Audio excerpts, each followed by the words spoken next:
اللهم صل على سيدنا ومولانا محمد اللهم صل على سيدنا. إن الحمد لله نحمده ونستعينه ونستغفره ونتوكل عليه ونعوذ بالله من شرور أنفسنا ومن سيئات أعمالنا من يهده الله فلا مضل له ومن يضلله فلا هادي له ونشهد أن لا إله إلا الله وحده لا شريك له ونشهد أن سيدنا محمدا عبده ورسوله.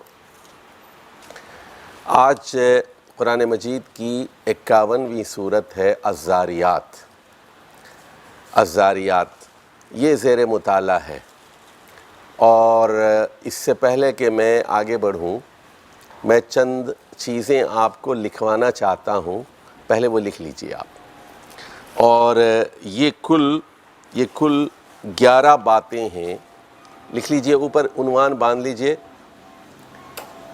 11 دلیلیں. 11 دلیلیں.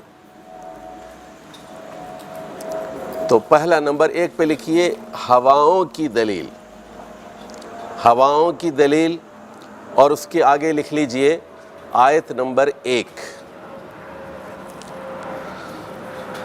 اور اس کے بعد 2 نمبر پہ لکھیے آسمان کی دلیل، آیت نمبر 7. اور آیت نمبر 7. اس کے بعد لکھیے آپ زمین کی دلیل. نمبر 3 پر لکھیے زمین کی دلیل، آیت نمبر 20. نمبر 4 پہ لکھیے ضمیر اور نفس کی دلیل. ضمیر اور نفس کی دلیل، آیت نمبر 21.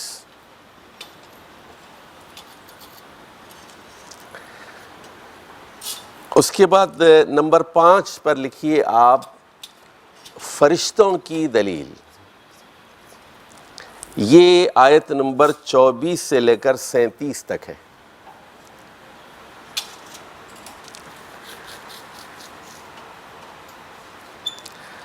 اور اس کے بعد نمبر 6 پہ لکھیے آپ قصہ موسیٰ سے دلیل.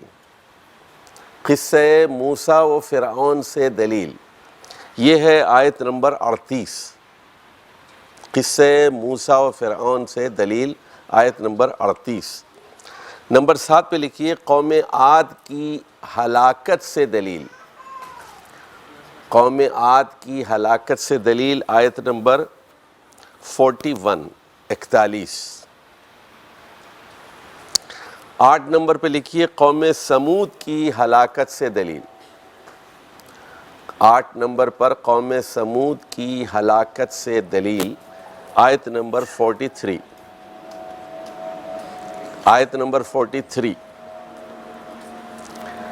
اس کے بعد آپ لکھیے نمبر 9 پر قوم نوح کی ہلاکت کی دلیل، آیت نمبر 46. 46.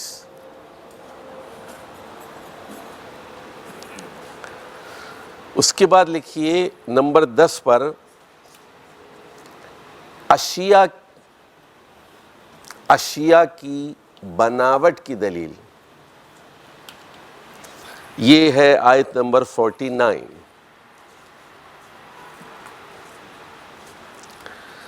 اور اس کے بعد آپ لکھیے کہ اللہ تعالیٰ کی 2 صفات سے دلیل. اللہ تعالیٰ کی 2 صفات سے دلیل، یہ ہے آیت نمبر 58. 58. تو کل یہاں پر 11 دلیلیں ہیں. 11 دلیلیں ہیں، اور یہ ایک ہی مضمون ہے، پہلی آیت سے لے کر آخری آیت تک. اب ایک اور چیز لکھ لیجئے، مرکزی مضمون اس صورت کا جو مرکزی مضمون ہے وہ ہے آیت نمبر 5 اور 6. مرکزی مضمون جو سینٹرل تھیم ہے، مرکزی مضمون پوری صورت کا جو تانا بانا جس کے اطراف ہے، وہ ہے آیت نمبر 5 اور 6.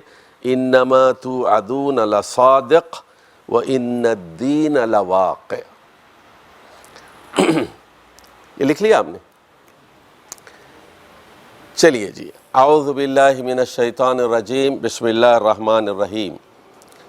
تو پہلی آیت ہی میں کہا گیا والذاریات ذروا، تو گواہی ہے بکھیرنے والی چیزوں کی جو خوب ہر چیز کو پھیلا دیتی۔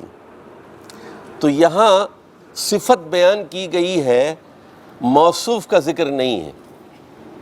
صفت لکھ لیجئے، صفت بیان کی گئی ہے، تو اس سے پہلے ایک لفظ چھپا ہوا ہے الریاح والریاح الزاریات۔ ریاح، ریح جو ہے ہوا کو کہتے ہیں، تو گواہی دے رہی ہیں ہوائیں جو گرد و غبار پھیلاتی ہیں اور خوب پھیلاتی ہیں۔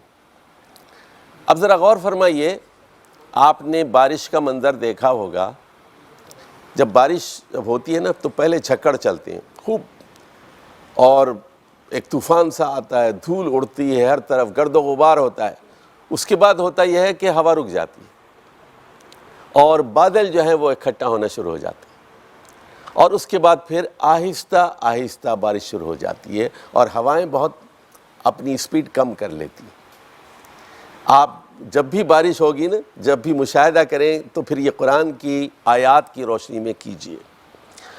تو پہلے تو قسم کھائی گئی، واؤ جو پہلا ہے وہ قسم کے لیے ہے، والذاریات ذروا، اور یہ مفعول مطلق ہے، یعنی اچھی طرح بکھیر دیتی ہیں، گرد و غبار کو اچھی طرح پھیلا دیتی ہیں۔ فالحاملات وقرا، پھر اس کے بعد یہ بھاری چیزوں کو اٹھاتی ہیں۔ بھاری چیزوں سے مراد یہاں سحاب ہے، بادل ہیں۔ یہاں پر ہوائیں کیا کرتی ہیں؟ بادلوں کو، جو بھاری بھرکم بادل ہیں ان کو گھیر کے لے آتی ہیں۔ اس کے بعد فالجاریات یسرا، پھر آہستہ آہستہ چلنے لگتی ہیں۔ اچھا غور فرمائیے، پہلی آیت واؤ سے شروع ہو رہی ہے، دوسرے میں دوسری فا سے شروع ہو رہی ہے، اور تیسری بھی فا سے شروع ہو رہی ہے۔ تو یعنی ایک کے بعد ایک عمل ہو رہا ہے۔ فا میں اصل میں ترتیب کلام، ایک ایونٹ کے بعد دوسرا ایونٹ، دوسرے کے بعد تیسرا ایونٹ، تو یہ فا میں ایک ترتیب ہوتی ہے، ذرا اس کو سمجھ لیجئے۔ فالمقسمات امرا، پھر وہ اوامر کو تقسیم کرتی ہیں، اوامر کو تقسیم کرتی ہیں۔ تو یہ کہہ رہی ہیں، ہوائیں کہہ رہی ہیں، کون سی ہوائیں؟ گرد و غبار پھیلانے والی ہوائیں، اور جو بادلوں کو گھیر کر لے آتی ہیں، اور جو پھر آہستہ آہستہ چلنے لگتی ہیں، پھر اوامر کی تقسیم کرتی ہیں۔ تو ہوتا یہ ہے کہ کسی کسان کی فصل سیراب ہو جاتی ہے، خوش ہوتا ہے، اور اس کی عید ہو جاتی ہے، اور کسی پر یہ بارش ایک بلا بن کر نازل ہوتی ہے، اس کی فصل اجڑ جاتی ہے اور اس کے لوگ مر جاتے ہیں، مویشی مر جاتے ہیں۔ تو ہوا کے دو پہلو ہیں، لکھ لیجیے آپ، ہوا کے دو پہلو ہیں، ایک جزا کا پہلو ہے اور ایک سزا کا پہلو ہے۔ ہوائیں کہہ رہی ہیں، ہوائیں گواہی دے رہی ہیں، ہوا کی قسم، ہوا گواہی دے رہی ہے کہ قیامت آئے گی۔ انما توعدون لصادق وان الدین لواقع، کہ جو تم سے کہا جا رہا ہے وہ ایک سچی چیز ہے، جس کا وعدہ کیا جا رہا ہے، یا جس کی وعید۔ توعدون لکھ لیجئے، توعدون کے دو مطلب ہیں، پہلا مطلب ہے جزا کا اور دوسرا مطلب ہے سزا کا، یعنی ایک وعدے سے بھی توعدون ہو سکتا ہے اور ایک وعید سے بھی ہو سکتا ہے۔ تو تمہیں جنت اور دوزخ اور سزا اور جزا کا جو تصور دیا جا رہا ہے، یہ تصور بالکل سچا ہے، صادق ہے، یہ کوئی افسانہ نہیں ہے، یہ بلکہ سچی بات ہے، ہونے والی ہے، شدنی بات ہے یہ، اور دین واقع ہو کر رہے گا، دین واقع ہو کر رہے گا، یعنی جزا اور سزا ہو کے رہے گی، دین واقع ہو کر رہے گا، جزا و سزا واقع ہو کے رہے گی۔ گواہی کس کی ہے؟ ہوا گواہی دے رہی ہے، یعنی ہوا اصل میں ایک چھوٹی قیامت ہے. یعنی جیسے فلم ہوتا ہے نا, فلم کا ایک ٹریلر ہوتا ہے, فلم ریلیز ہونے والی ہے 1 مہینے کے بعد ایک ٹریلر دکھا دیتے ہیں اس کو. تو ہوائیں اصل میں وہ چھوٹا سا ٹریلر ہیں قیامت کا, اور وہ گواہی دے رہی ہیں, چلا چلا کر کہہ رہی ہیں کہ تمہیں جو وعید سنائی جا رہی ہے اور جو وعدہ کیا جا رہا ہے وہ سچا ہے, اور دین واقع ہو کر رہے گا, جزا و سزا, بدلہ مل کے رہے گا. لوگ جنت میں جا کے رہیں گے, لوگ دوزخ میں جا کے رہیں گے, انصاف ہو کے رہے گا. یعنی ایسا نہیں ہو سکتا. سنیے, ایک آدمی قاتل ہے اور وہ جنت میں چلے جائے, ایک آدمی زانی ہے, ایک آدمی نے بمباری کی ہے, ہزاروں لوگوں کا قتل کر دیا ہے, ہزاروں کو بے گھر کر دیا ہے, وہ جنت میں جائے گا. ایک مظلوم ہے اور حلال پر اس نے گزارا کیا ہے, تہجد گزار آدمی ہے, کبھی رشوت نہیں لی, اور وہ دوزخ میں جائے؟ نہیں ہو سکتا ایسا. بدلہ مل کے رہے گا, دین واقع ہو کے رہے گا. ان الدین لواقع, یہ اصل محور ہے پورے کلام, پوری سورت کا جو محور ہے وہ ان الدین لواقع, دین واقع ہو کر رہے گا. اب آ جائیے, اس کے بعد اب دوسری دلیل آ رہی ہے. آسمان کہہ رہا ہے کہ آسمان کے بھی 2 پہلو ہیں. آسمان کہہ رہا ہے, آسمان کی قسم, آسمان کی گواہی, آسمان شاہد ہے. کون سا آسمان؟ والسماء ذات الحبک, جو متفرق شکلوں والا آسمان ہے. آسمان ایک رنگ پر نہیں رہتا. آسمان پر غور کیجئے, کئی رنگ آتے ہیں اور کئی جاتے ہیں, بدلتا ہے رنگ آسمان کیسے کیسے. کبھی سرخ ہو جاتا ہے, کبھی سرمئی ہوتا ہے, کبھی جو ہے سیاہ ہو جاتا ہے, دن میں اندھیرا چھا جاتا ہے, کبھی بادل آ جاتے ہیں, کبھی چمکتا ہوا دن ہوتا ہے. تو بے شمار رنگ ہوتے ہیں آسمان کے اندر.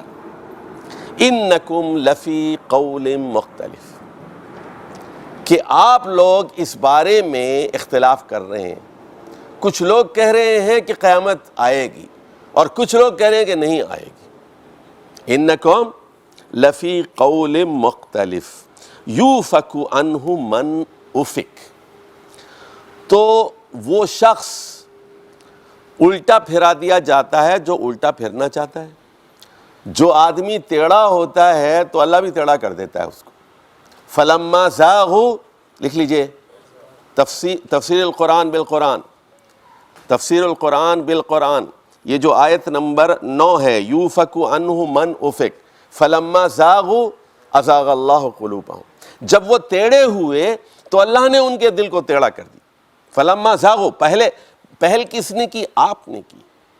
آپ ٹیڑھے ہوئے نا, جب آپ ٹیڑھے ہوئے تو اللہ نے مہر لگا دی. دیکھیے, پہلے سے اللہ مہر نہیں لگاتا. ان الذین کفروا, جن لوگوں نے کفر کیا, انکار کیا, پھر اللہ تعالیٰ وہ ختم اللہ علی قلوبہم وعلی سمعہم وعلی ابصارہم غشاوہ. تو یہ فلما زاغوا ازاغ اللہ, فریڈم آف چوائس آپ کو دیا گیا ہے, آپ کو اختیار دیا گیا ہے. اسی بنیاد پر آپ جنت میں جائیں گے اور اسی بنیاد پر آپ دوزخ میں جائیں گے کہ آپ اپنی آزادی کا صحیح استعمال کرتے ہیں یا نہیں کرتے. لیکن آپ کی عقل الٹا گھوم رہی ہے, الٹا کام کر رہی ہے, تو آپ کو پھر اسی طرح گھما دیا جائے گا. قتل الخراسون, مارے گئے خراس. دیکھیے, خرس کا مطلب ہوتا ہے وہم, گمان, ظن, اسپیکولیشن, ازمپشن. اور یعنی عربوں میں کرتے یہ تھے, کوئی چیز بیچتے تھے, جیسے زمین بیچتے تھے, تو کہتے تھے کہ کہاں تک زمین بیچی؟ تو پتھر, ایک آدمی پتھر لیتا تھا اور وہ پھینکتا تھا, پتھر جہاں جا کے رک جاتا تھا وہاں اتنی زمین بیچتی. اب اس میں ہوا کا بھی ایفیکٹ ہوتا تھا, پتھر کتنا چھوٹا ہے یا بڑا ہے, سمجھ گئے آپ, اس میں جھگڑے شروع ہو جاتے تھے. اچھا, پھر اس میں پھینکنا والا کتنا طاقتور ہے, اور اس وقت اس کے پاس کتنی طاقت ہے, کتنی دور تک وہ پھینکتا ہے. تو خرس میں کوئی فیتا نہیں ہے, ایگزیکٹلی میجرمنٹ نہیں ہے, پریسائز کیلکولیشن نہیں ہے, گمان ہے, اٹکل ہے بس. تو مارے گئے یہ دانشور, یہ سوڈو انٹلیکچوئلز, یہ نام نہاد دانشور جو کہتے ہیں قیامت وغیرہ کچھ نہیں ہے. فیض احمد فیض, ہمارا ایک مشہور کمیونسٹ شاعر گزرا ہے, وہ کہتا ہے ذکر جنت بیان حور و قصور، بات گویا یہیں کہیں کی ہے، کہ آپ جنت کی بات کرتے ہیں، حوروں کی کرتے ہیں، محلات کی کرتے ہیں، دنیا ہی کے اندر ہے، دنیا کے اندر ہے، آخرت وغیرہ کوئی چیز نہیں۔ ذکر جنت بیان حور و قصور، بات گویا یہیں کہیں کی ہے، یہیں کی بات ہے، آخرت واخرت کچھ نہیں ہے۔ تو یہ جو اس طرح کے شوشے چھوڑتے رہتے ہیں اور آخرت کا انکار کرتے ہیں، ان کو خراس کہا گیا ہے، مبالغہ کا، خارس کے بجائے خراس، مبالغہ کا صیغہ استعمال کیا۔ مارے گئے وہ لوگ جو آخرت کے بارے میں اٹکل سے کام لیتے ہیں، ازمپشن اور اسپیکولیشن سے کام لیتے ہیں۔ الذین ہم فی غمرۃ ساہون، تو یہ بری طرح غفلت میں ڈوبے ہوئے ہیں۔ ایک نشہ ہے، پیسے کا نشہ ہے، اقتدار کا نشہ ہے، عہدے اور منصب کا نشہ ہے، وہ سوچنا نہیں چاہتے، ہر چیز مل رہی ہے، یعنی وسائل مل رہے ہیں ان کو، سوچنا ہی نہیں چاہتے آخرت کے بارے میں۔ یسألون ایان یوم الدین، تو اب یہ پوچھتے ہیں اچھا آپ روزانہ ہمیں تنگ کرتے ہیں، آپ نے ہمارا دماغ چاٹ لیا ہے، آپ نے کہتے ہیں کہ قیامت آئے گی، قیامت آئے گی، بتائیے کب آئے گی، تاریخ تو بتائیے۔ 20 سال سے ہم آپ کا درس سن رہے ہیں، قیامت آئے گی، قیامت آئے گی، آپ ٹائم تو بتائیے نا۔ تو یسألون ایان یوم الدین، یہ ہیں وہ سوڈو انٹلیکچوئلز، یہ ہیں وہ نام نہاد منکرین آخرت دانشور۔ اچھا یہ دیکھیے، سوال جو کرنے والا ہوتا ہے نا، سوال کرنے والوں کی دو قسمیں ہوتی ہیں، ایک آدمی اچھی نیت سے سوال کرتا ہے اور ایک آدمی بری نیت سے سوال کرتا ہے۔ اچھا یہ جو سوال کیا جا رہا ہے، تو یہاں جو سوال کیا جا رہا ہے، لکھ لیجئے کاپی میں، اس کا مقصد یہ ہے آپ دعوت بند کیجئے، یہ دعوت و تبلیغ کا کام بند کیجئے، اب تنگ مت کیجئے، روزانہ قیامت قیامت کی رٹ لگاتے ہیں آپ، بس کیجئے، ہمیں نشہ کرنے دیجئے، حرام کھانے دیجئے، رشوت لینے دیجئے، آپ کمیشن لینے دیجئے، زنا کرنے دیجئے، شراب پینے دیجئے، سود کھانے دیجئے، ہماری جان مصیبت میں ہے آپ کی وجہ سے، یہ تبلیغ اور یہ دعوت روزانہ ٹوکتے ہیں، اللہ سے ڈرو، قیامت سے ڈرو۔ تو بھئی یہ سوال اس لیے کیا جا رہا ہے آپ کا منہ بند کیا جائے، اب آگے تنگ مت کرو، ہم بتاؤ پھر کب ہے قیامت۔ اچھا ایک بات اور نوٹ کیجئے، جو اچھا طالب علم ہوتا ہے وہ امتحان کی تیاری کرتا ہے، اور جو برا طالب علم ہوتا ہے وہ ٹیچر سے پوچھتا رہتا ہے سر ٹیسٹ کب لیں گے، ٹیسٹ کب لیں گے۔ اس کو ٹیسٹ کی فکر ہوتی ہے، علم کا شوق نہیں ہوتا اس کو، کانسیپٹ سیکھنے کا شوق نہیں ہوتا اس کو۔ اچھا ذہین طالب علم ہوتا ہے وہ کانسیپٹس کے اوپر جاتا ہے، اور یہ جو ہے بس امتحان کب لیں گے، نمبروں کی فکر ہوتی ہے۔ تو اکثر اسٹوڈنٹس آپ دیکھیں گے جو اچھے نمبر لیتے ہیں عملی زندگی میں بالکل ناکام رہتے ہیں، وہ رٹ کے پاس کر لیتے ہیں یا اس طرح کی، اور امتحان کے لیے وہ ساری تگ و دو کرتے ہیں، کانسیپٹس ان کے بالکل واضح نہیں ہوتے۔ تو اللہ تعالیٰ اب یہ اس کا جواب دینے کے بجائے کہ تاریخ کیا ہے، وقت کیا ہے، کب آئے گی، اللہ تعالیٰ بھی اسی انداز میں تنزیہ ان سے خطاب کر رہا ہے، یوم ہم علی النار یفتنون، یہ وہی دن ہوگا، تم پوچھ رہے ہو نا کہ کب آئے گی قیامت، یہ وہی دن ہوگا جب تم آگ پر تپائے جاؤ گے، جب آگ پر تمہیں الٹا پلٹا کیا جائے گا۔ جیسے باربیکیو آپ نے دیکھا ہوگا، چکن کرتے ہیں نا، کبھی اس طرف رکھتے ہیں، کبھی اس طرف رکھتے ہیں، کبھی سائڈ پہ رکھتے ہیں، تو علی النار یفتنون، یہ وہی دن ہوگا جب تمہیں جلایا جائے گا، ذوقوا، اور کہا جائے گا ذوقوا فتنتکم، یہ تمہارے فتنے کا انجام ہے، یہ ذوقوا ھذا الذی کنتم بہ تستعجلون، جس کے بارے میں آپ شور مچا رہے تھے، جس کے بارے میں شور مچا رہے تھے نا، کب آئے گی کب آئے گی، اور کہہ رہے تھے کہ لا کر دکھائیے نا۔ فیض احمد فیض ہی کہہ رہا ہے، سنیے اب یہاں اس کا دوسرا شعر سن لیجیے آپ، اس آیت کے اس میں آئے کچھ ابر کچھ شراب آئے کچھ ابر کچھ شراب آئے، کہتا ہے کہ موسم پہلے ابر آلود ہو، پہلے موسم اچھا ہو جائے، پھر اس کے بعد آئے کچھ ابر، کچھ شراب آئے، پھر اس کے بعد جو آئے عذاب آئے، پھر اس کے بعد جو آئے عذاب آئے، آئے کچھ ابر کچھ شراب آئے، پھر اس کے بعد جو آئے عذاب آئے۔ آئی ڈونٹ کیئر، مجھے کوئی پرواہ نہیں ہے، ابر ہو اور شراب ہو۔ تو یہ انداز ہے چٹکیوں میں بات کو اڑانے کا، ایک سنجیدہ بات کو مذاق میں اڑانے کا۔ سمجھے، یہ اکثر شاعر جو ہے اسی طرح چٹکیوں میں اڑاتے ہیں۔ ایک لطیفہ سنا دوں، پرانی بات ہے، کوئی 30-40 سال پرانی بات ہے۔ تو ایک مشاعرہ ہوا، تو اس میں کچھ شاعر بیٹھے ہوئے تھے، تو ایک شیعہ خاتون شاعرہ تھیں، انہوں نے مجھ سے پوچھا، چشتی صاحب میں شیعہ ہوں اور مجھے بتائیے کہ دیوبندی میں اور بریلوی میں کیا فرق ہوتا ہے۔ خیر میں نے اپنے فہم کی حد تک کچھ سمجھایا ان کو، تو اتنے میں قتیل شفائی ایک شاعر گزرے ہیں، وہ آ کر بیٹھ گئے۔ وہ کہنے لگے، چشتی صاحب مذہبی باتیں کرنے سے عمر کم ہو جاتی، مذہبی باتیں کرنے سے عمر کم ہو جاتی۔ اب دیکھیے یہ کیا ایٹیٹیوڈ ہے، غیر سنجیدہ رویہ مذہب کے بارے میں، یعنی چٹکیوں میں اڑا دینا اس کو، یہی ہے۔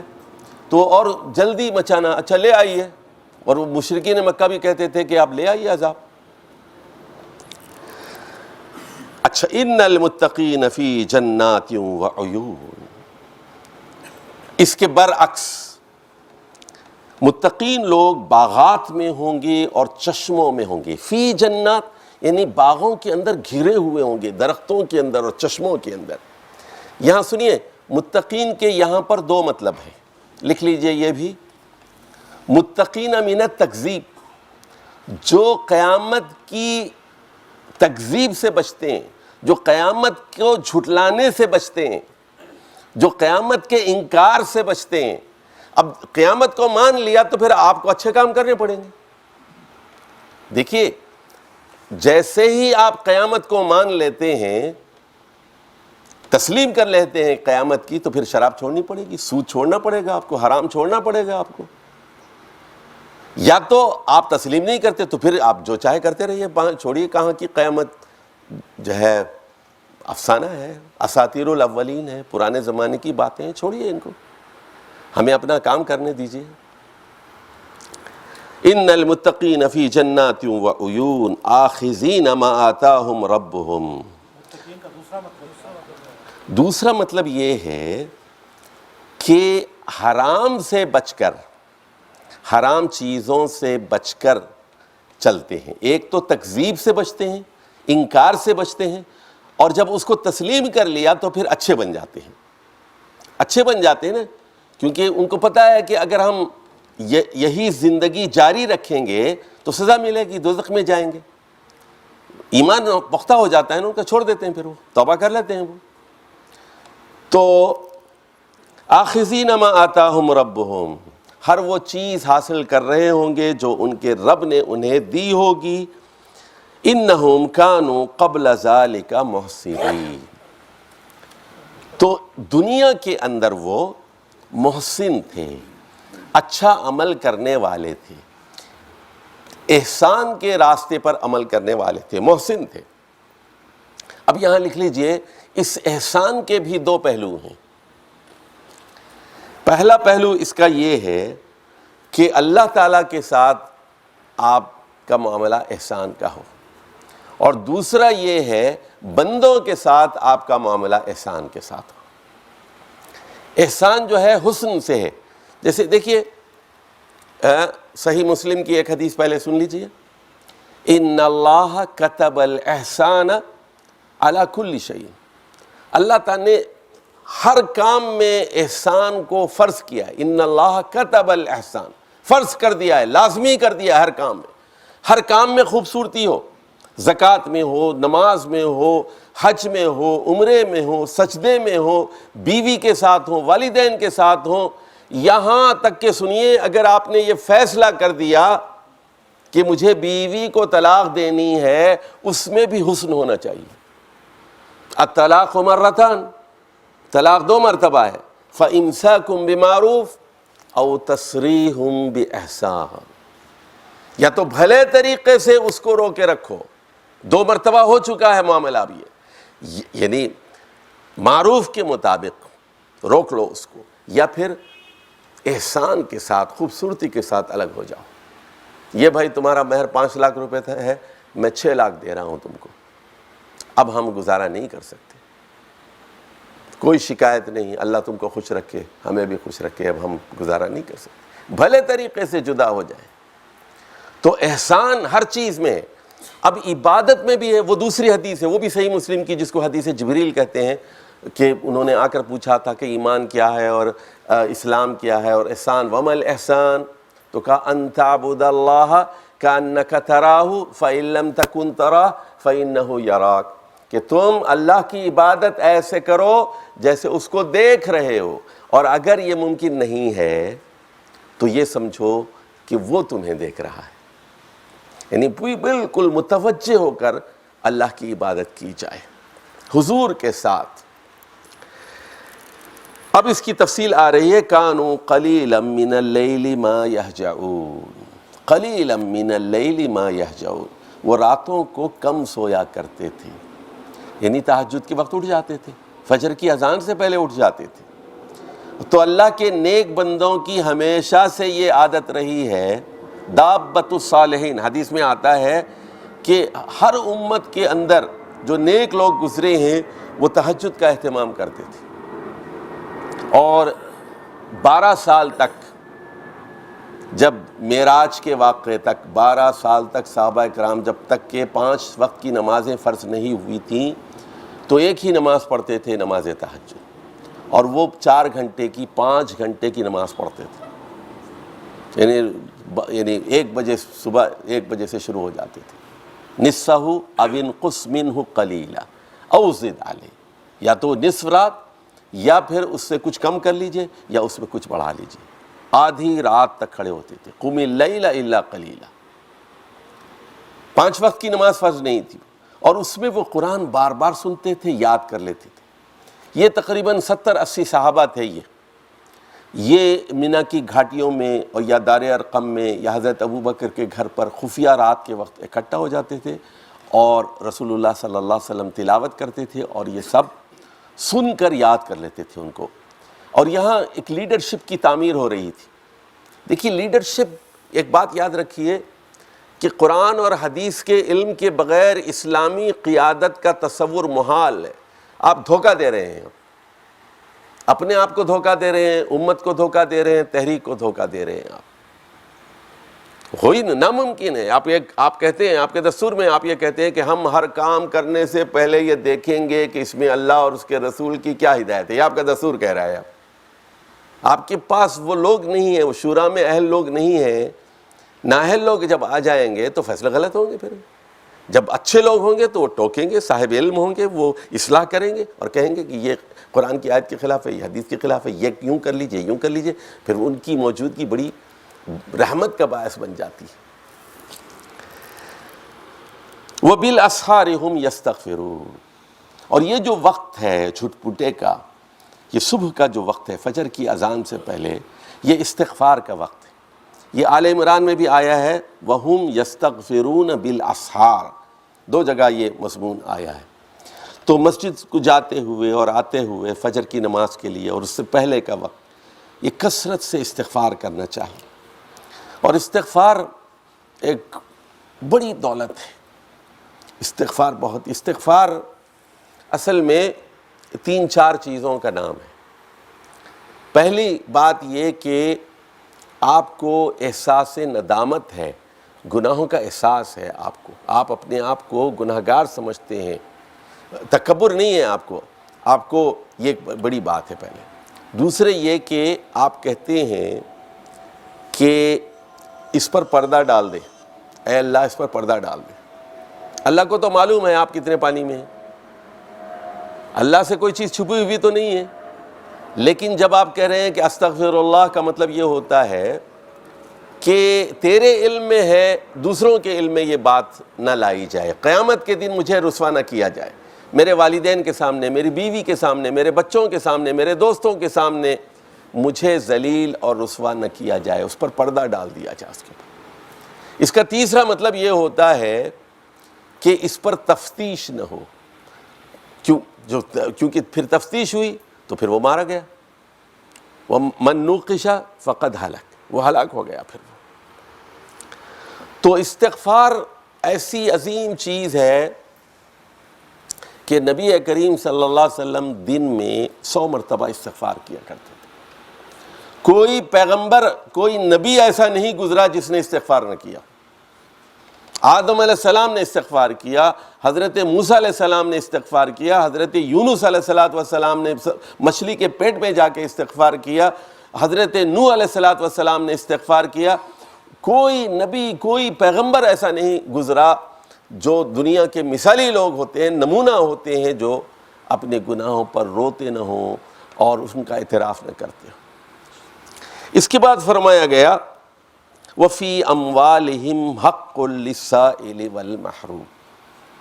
اب یہاں نکتہ نوٹ فرمائی لیجئے کہ سائل میں اور محروم میں کیا فرق ہوتا ہے۔ تو سائل وہ آپ کے دروازے پر آتا ہے، محروم وہ آدمی ہے، ڈیپرائیوڈ ہے وہ، you have to reach to his door. تو یہ تحریک جس کی ہم بات کرتے ہیں، ہم اکنامک جسٹس کی بات کرتے ہیں، ہم سوشل جسٹس کی بات کرتے ہیں، ہم پولیٹیکل جسٹس کی بات کرتے ہیں، تو اس میں ہوتا یہ ہے کہ آپ امیروں سے زکوٰۃ لے کر غریبوں کے گھر پہ پہنچاتے ہیں، بیواؤں کو لے جا کے پہنچاتے ہیں۔ تو یہ سنیے، یہ ان کا حق ہے، یہ آپ کا مال ہے ہی نہیں۔ وہ آپ کے پاس، جیسے میں نے کہا تھا، 10 لاکھ روپے ہیں 1 سال سے پڑے ہوئے، تو اس میں 8.25 لاکھ آپ کے ہیں، 25,000 وہ ان کا حق ہے، آپ کا نہیں ہے۔ وہ آپ کہتے ہیں کہ میں نے کمایا ہے، نہیں، وہ حق آپ کا ہے ہی نہیں۔ وہ اٹ از دیئر رائٹ۔ وفی اموالہم حق للسائل والمحروم، مانگنے والے کو بھی اور جو ڈیپرائیوڈ ہے۔ تو اس سے کیا بات معلوم ہوئی کہ جنت کیوں ملے گی؟ اعمال کی بنیاد پر ملے گی۔ 2 باتیں سامنے آ گئیں، اللہ سے آپ کا تعلق مضبوط ہونا چاہیے اور عوام سے آپ کا تعلق بہت مضبوط ہونا چاہیے۔ اس بات کو اچھی طرح سمجھ لیجیے۔ اگر آپ کا عوام سے کٹے پھٹے ہیں آپ بالکل، تو آپ صوفی ہو گئے، اب درویش ہو گئے، جنگلوں میں چلے جائیے، شادی مت کیجیے۔ یعنی مولانا مودودی نے تجدید و احیاء دین میں ایک جملہ لکھا ہے، اور وہ ایک جملہ ان کا وہ کئی ہزار جملوں پر بھاری جملہ ہے۔ اہل تصوف کے بارے میں وہ یہ کہتے ہیں، رہبانیت پسند لوگوں کے بارے میں، کہ یہ بیچارے بار تمدن نہیں اٹھا سکتے، بار امانت کیا اٹھائیں گے؟ بار تمدن نہیں اٹھا سکتے، بار امانت کیا اٹھائیں گے؟ بار خلافت کیا اٹھائیں گے؟ مطلب کیا ہے؟ they don't believe in civic rules۔ دیکھیے، آپ شادی نہیں کریں گے، ٹیکس نہیں دیں گے، میونسپل سڑکوں کا حساب نہیں کریں گے، بلدیہ نہیں ہے، گلیاں صاف نہیں کریں گے، سمجھے، پانی کا انتظام نہیں کریں گے، بجلی کا انتظام نہیں کریں گے، آپ تمدن ہی پر یقین نہیں رکھتے۔ آپ تمدن پر یقین نہیں رکھتے تو خلافت تو ایک بہت بڑی چیز ہے نا۔ یعنی آپ شادی نہیں کرنا چاہتے، آپ بچوں کو پالنا نہیں چاہتے، آپ بیوی کو پالنا نہیں چاہتے، آپ فرار کا رویہ اختیار کر رہے ہیں، آپ بار تمدن ہی نہیں اٹھانا چاہتے تو بار خلافت کیا اٹھائیں گے آپ؟ کیا بات کہہ دی، دیکھیے آپ کیا بات کہہ دی۔ تو یہ بات سمجھ لیجئے کہ اب یہ جو دنیا میں آپ سیاستدان دیکھ رہے ہیں، جیسے ہمارے ملک کے سیاستدان ہیں، ان کا اللہ سے کوئی تعلق مضبوط نہیں ہوتا۔ وہ کہتے ہیں کہ جی ہم تو عوامی خدمتگار ہیں، عوام کے لیے 24 گھنٹے ہم خدمت کے لیے حاضر ہیں، حاضر سرکار، کوئی مسئلہ ہو تو بتائیں، ہم آپ کی خدمت کے لیے ہیں، ہم فیصلے کروا دیتے ہیں، تھانے میں چلتے ہیں آپ کے ساتھ، پٹواری کے پاس جاتے ہیں، تحصیلدار کے پاس جاتے ہیں، ہم آپ کے ساتھ کھڑے ہیں، بتائیے آپ کے کیا مسائل ہیں، آپ نے ہمیں ووٹ دیا، ہم آپ کے مسائل حل کریں گے۔ خدا سے ہمارا کوئی مسئلہ نہیں ہے۔ یہاں 2 باتیں سامنے آ گئی نا، کہ خدا سے بھی آپ کا تعلق مضبوط ہو اور عوام کے حقوق کا تحفظ بھی آپ کی ذمہ داری ہے۔ یہ ہے وہ اعتدال پر مبنی تصور جو اسلام دیتا ہے۔ بالکل یعنی تحریک کے لوگوں کے سامنے یہ نقشہ بالکل واضح ہونا چاہیے، اور اگر نہیں ہے اس کا مطلب یہ ہے کہ یا تو آپ میں دنیا کی بیماری ہے یا تو پھر آپ کے اندر رہبانیت کی بیماری ہے آپ کے اندر۔ یہ توازن اگر آپ کھو دیں گے تو پھر اسلام کے راستے سے آپ پھر منحرف ہیں۔ اب آ جائیے وَفِي الْأَرْضِ آیَاتٌ لِلْمُوقِنِينَ، یہ ہے اب آیت نمبر 20، اور زمین کے اندر دلائل ہیں یقین کرنے والوں کے لیے۔ دیکھیے آیاتن کے آگے لکھ لیجئے آیات الدین، ایک اس کا مضاف الیہ چھپا ہوا ہے۔ ہمیشہ سنیے ان فی ذالک لآیہ، جہاں بھی آیا آتا ہے نا قرآن کے اندر وہاں اس کا ایک مضاف چھپا ہوا ہوتا ہے۔ یہاں پر کیا ہے وہ الدین ہے۔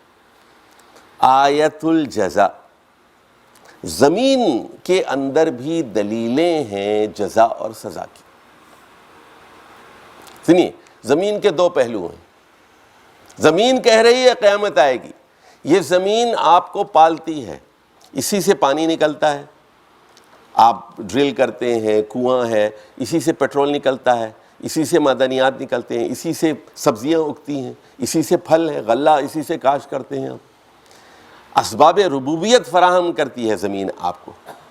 اللہ نے یہ زمین آپ کے لیے اسی لیے پیدا کی ہے کہ اس میں سبزیاں ہیں، پھل ہیں، غلہ ہے، اناج ہے، یہ اللہ نے آراستہ کیا ہے اس دنیا کو۔ تو اس میں لیکن یہی زمین جو ماں کی طرح آپ کو پالتی ہے، یہی آپ کی قبر بھی بن جاتی ہے، یہ آپ کو نگل لیتی ہے، یہ آپ دھنسا دیتی ہے۔ جس طرح قارون زمین میں دھستا جا رہا ہے، وہ قیامت تک زمین کے اندر دھستا جا رہا ہے وہ۔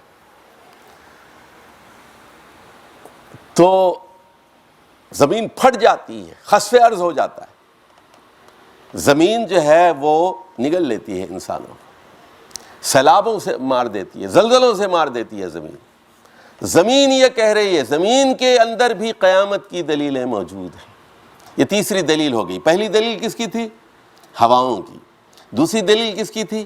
آسمان کی دلیل تھی۔ اور تیسری دلیل کس کی تھی؟ زمین کی۔ تو وَفِي الْأَرْضِ آیَاتُ الْجَزَاءِ لِلْمُوقِنِينَ وَفِي أَنفُسِكُمْ، اور تمہارے نفس کے اندر بھی افلا تبصرون۔ اب یہ چوتھی دلیل ہے، آپ کا ضمیر، آپ کے ضمیر کے اندر بھی ایک دلیل موجود ہے قیامت کی۔ یعنی ضمیر کیا ہے؟ اصل میں ایک چھوٹی عدالت ہے، ایک ضمیر ایک چھوٹی عدالت ہے۔ جب ضمیر یہ کہتا ہے اوہو میں نے آواز اپنی بلند کر دی تھی، بیوی کے سامنے میں نے اپنی آواز بلند کر دی، آپ نادم ہوتے ہیں کہ کہتے ہیں بیگم معاف کر دیں، میں غصے میں پارا چڑھ گیا تھا، یا والد کے سامنے آپ ذرا اپنی آواز بلند کر دیتے۔ تو یہ کیا چیز ہے؟ یہ اللہ تو کہہ رہا ہے فلا تقل لہما اف، اور وَاخْضِضْ مِنْ صَوْتِكَ إِنَّ أَنْكَرَ الْأَصْوَاتِ لَصَوْتُ الْحَمِيرِ، اپنی آواز کو پست رکھو، کیونکہ سب سے بھونڈی اور بھدی آواز گدھے کی آواز ہوتی ہے۔ تو فوراً آپ کا ضمیر ملامت کرتا ہے آپ کو، آپ معافی چاہتے ہیں، گلے لگاتے ہیں، کسی پر سختی ہو گئی، فرض کیجئے محفل میں گرمی ہو گئی کسی کے ساتھ، فوراً اسی وقت آپ گلے لگاتے ہیں، بھائی مجھے معاف کر دیجئے، میں آؤں گا، آپ کے گھر آؤں گا، ملاقات کروں گا، فون کرتے ہیں، مائنڈ نہیں کرنا، دل سے نکال دیجئے بات، میں آپ سے محبت کرتا ہوں۔ تو یہ جو ضمیر ہے یہ زندہ ہونا چاہیے۔ اگر مر جائے پھر یہ تو یہ عدالت کا نظام سارا بگڑ جاتا ہے۔ یہ اللہ نے یہ چیز رکھی ہے، انسان کے دل کے اندر یہ چیز رکھی ہے، تو کیا آپ غور نہیں فرماتے؟ اچھا ضمیر جب یہ آپ فیصلہ کر دیتے ہیں، ذرا دیکھیں، جیسے آپ کہتے ہیں کہ یہ آدمی برا ہے، یہ آدمی اچھا ہے، اس کا کیا مطلب ہوا؟ یہ آدمی برا ہے، اس کو سزا ملنی چاہیے، اور یہ آدمی اچھا ہے، اس کو اجر ملنا چاہیے. یہ آٹومیٹک اس کا نتیجہ ہے. جیسے ہی آپ نے اچھے اور برے کو مان لیا نا. میں ایک لطیفہ سنا دوں آپ کو. میں کینیڈا میں کام کرتا تھا تو میرے ساتھ ایک آدمی تھا، اس کا نام تھا ڈینی. تو روزانہ ہم کام کرتے ہوئے باتیں کرتے تھے، تو ویلیوز پر بات ہوتی تھی، آخرت کی اور جنت کی. یہ بات تو وہ ہمیشہ یہ کہتا تھا آئی ڈونٹ بلیو. اچھا میں نے کہا کہ بھئی شراب بری چیز ہے، وہ کہتا ہے who said it is bad. اچھا وہ سود بری چیز ہے، وہ کہتا ہے who said it is bad. ہر چیز میں کہتا تھا کہ کس نے کہا یہ؟ ہم نے یہ سارے پیمانے بنائے ہوئے، یہ اچھا ہے برا ہے یہ سب. اب میں سوچتا رہا کہ کیا جواب دوں اس کو. روزانہ ملتے تھے، ظاہر ہے 7-8 گھنٹے ساتھ ہی کام کرتے تھے. تو ایک دن میں نے اس سے پوچھا اچھا یہ بتاؤ تم قیامت کو نہیں مانتے، کیا تم اپنی ماں سے شادی کرو گے؟ اس نے کہا نہیں. میں نے کہا وائی ناٹ، کیوں نہیں؟ اس نے کہا بیکاز اٹ از بیڈ. میں نے کہا ہو سیڈ اٹ از بیڈ؟ پکڑا گیا نا. لو لو اپنے دام میں سیاد آ گیا، اس کو پکڑ لیا نا اس کو. تو اس نے کہا روزانہ یہی کہتا کہ ہو سیڈ اٹ از بیڈ، شراب بری چیز ہے، کس نے کہا؟ میں نے کہا پھر تم اپنی ماں سے شادی کر کے دکھاؤ نا. کہتا اٹ از بیڈ. اس کی زبان سے نکل دو گیا کہ بیڈ. تو یہ دیکھیے یہ کیا چیز ہے، یہ ضمیر ہے انسان کا ضمیر ہے. تو وفی انفسکم، تو ضمیر یہ کہتا ہے کہ یہ صحیح ہے یہ غلط ہے، میں نے یہ برا کیا، آپ کو ٹوکتا ہے. یہ نفس لوامہ بھی اس کو کہتے ہیں، ضمیر کو نفس لوامہ بھی. اور یہ بڑی قیمتی چیز ہے. یعنی اس کی مثال دیکھیے، ایک صحابی نے رسول اللہ صلی اللہ علیہ وسلم سے کہا اے اللہ کے رسول میرے دل میں بڑے برے خیالات آتے ہیں، اتنے برے کہ آپ سوچ بھی نہیں سکتے. تو انہوں نے کہا کہ اتنے برے خیال آتے ہیں کہ میں آپ سے اس کا تذکرہ بھی نہیں کر سکتا، میں مر جانا پسند کروں گا لیکن آپ سے اس کا تذکرہ نہیں کر سکتا. تو فرمایا ذاک صریح الایمان. آپ صلی اللہ علیہ وسلم نے فرمایا یہی تو عین ایمان ہے کہ تم ایسے برے خیالات آ رہے ہیں اور میرے سامنے بیان نہیں کرنا چاہتے، مر جانا پسند کرو گے لیکن بیان کرنا نہیں چاہتے، یہی تو ایمان ہے. ذاک صریح الایمان. فرمایا کہ یہی تو صریح ایمان ہے، یہی تو عین ایمان ہے کہ تم برائی کو برائی محسوس کر رہے ہو، تمہارا ضمیر یہ کہہ رہا ہے کہ یہ بری چیز ہے اور تم اس کا تذکرہ بھی میرے سامنے نہیں کرنا چاہتے. یہ ہے نفس، یہ ہے آپ کا ضمیر، نفس لوامہ. وَفِي السَّمَاءِ رِزْقُكُمْ وَمَا تُوعَدُونَ. تو فرمایا گیا کہ آسمان کا وہی جو ذات الحبک پہلے کہا گیا تھا اس کو، آسمان میں 2 چیزیں ہیں، تمہارا رزق بھی ہے اور جس کا تم سے وعدہ کیا جا رہا ہے یعنی سزا بھی ہے. اس کے دونوں پہلو ہیں یہ. تو آسمان دیکھیے، آسمان بارشیں بھی برساتا ہے، رحمت بن کے بھی برستا ہے اور عذاب کا کوڑا بھی برستا ہے آسمان سے، بجلیاں بھی گرتی ہیں آسمان سے. تو آسمان کے بھی 2 پہلو ہو گئے نا، جزا اور سزا کے دونوں پہلو ہو گئے. اب اس کے بعد اللہ تعالیٰ گواہی پیش کر رہا ہے اپنی ربوبیت کی. فَوَرَبِّ السَّمَاءِ وَالْأَرْضِ إِنَّهُ لَحَقٌّ. انہو لکھ لیجئے. انہو کا مطلب ہے، بعض لوگوں نے کہا انہو کی ضمیر ان اللہ لحق ہے، لیکن ہم یہ کہتے ہیں، راجح ہمارے نزدیک یہ ہے، ہم غلط بھی ہو سکتے ہیں، کہ یہاں سلسلہ کلام دین کی بات ہو رہی ہے. ان الدین لحق، یعنی جزا اور سزا برحق ہے. تمہارے پالنے والے اور زمین آسمان کے نظام کو چلانے والے کی گواہی ہے. فَوَرَبِّ السَّمَاءِ وَالْأَرْضِ. رب السماء والارض کا کیا مطلب ہے؟ زمین اور آسمان کا نظام چلانے والا، دیکھ بھال کرنے والا، مانیٹر کرنے والا. سورج کو دیکھ رہا ہے، چاند کو دیکھ رہا ہے، گردشوں کو دیکھ رہا ہے، ہر چیز کو مانیٹر کر رہا ہے، وہ رب ہے آسمان اور زمین کے. اِنَّهُ لَحَقٌّ، کتنا برحق ہے سن لیجئے. مِثْلَ مَا أَنَّكُمْ تَنْطِقُونَ، جس طرح تم لوگوں کے لیے ایک لفظ نکالنا، یہ بولنا، اب میں بول رہا ہوں نا، اگر میں کہہ دوں ہو جا، مشکل ہے، ہو جا کہنے میں کتنے سیکنڈ لگتے ہیں، فریکشن آف اے سیکنڈ نا، ہو جا۔ اللہ کہے گا کن اور قیامت ہو جائے گی، دنیا تباہ ہو جائے گی، سارے لوگ مر جائیں گے، اور پھر وہ کہے گا آ جائے تو پھر دنیا پھر کھڑی ہو جائے گی، لوگ زندہ ہو جائیں گے۔ تو یہ صرف یہ دنیا جو ہے اللہ کے کلمہ کن کی محتاج ہے۔ اللہ کے لیے قیامت کا برپا کرنا بہت آسان ہے، ان ذالک علی اللہ یسیر، اللہ کے لیے بہت آسان ہے قیامت کو برپا کرنا۔ بلکہ دوسری جگہ فرمایا گیا کہ ایک انسان کو پیدا کرنا پوری کائنات کے انسانوں کو پیدا کرنے کے برابر ہے۔ یعنی 7 ارب لوگ ہیں فرض کیجئے اس وقت، تو روز ازل سے کتنے پیدا ہوئے ہیں، کتنے مر چکے ہیں، ان سب کو ایک کلمے کے ذریعے سے وہ اٹھا دے گا۔ دیکھیے تعمیر تو مشکل کام ہے نا، تخریب تو بہت آسان ہے۔ ایک 100 منزلہ عمارت بنانے میں کتنا وقت لگتا ہے آپ کو، لیکن ڈائنامائٹ لگا کے 2 منٹ کے اندر، 1 منٹ کے اندر ایسے بیٹھ جاتی ہے عمارت دھڑام سے، نیو یارک ٹریڈ سینٹر کی طرح بالکل ایسے بیٹھ جاتی ہے، گرد و غبار کی طرح بیٹھ جاتی ہے۔ تو بہت آسان ہے۔ فَوَرَبِّ السَّمَاءِ وَالْأَرْضِ إِنَّهُ لَحَقٌّ مِثْلَ مَا أَنَّكُمْ تَنطِقُونَ۔ اب یہاں سے فرشتوں کی گواہی آ رہی ہے۔ اب ادھر دیکھیے، فرشتوں کے بھی 2 پہلو ہیں، ایک جزا کا پہلو ہے، ایک سزا کا پہلو۔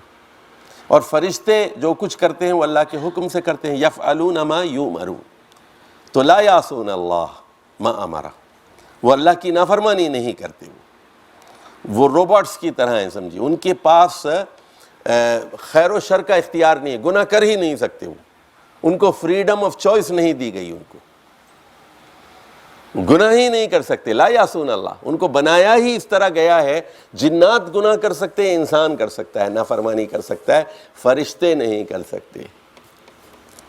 تو اب جو فرشتے حضرت ابراہیم کو، حضرت سارہ کو، حضرت اسحاق کی پیدائش کی بشارت دینے کے لیے آئے تھے، وہی فرشتے فلسطین سے اردن گئے اور انہوں نے پھر حضرت لوط کی قوم کے ہوموسیکشولز کو ہلاک کیا۔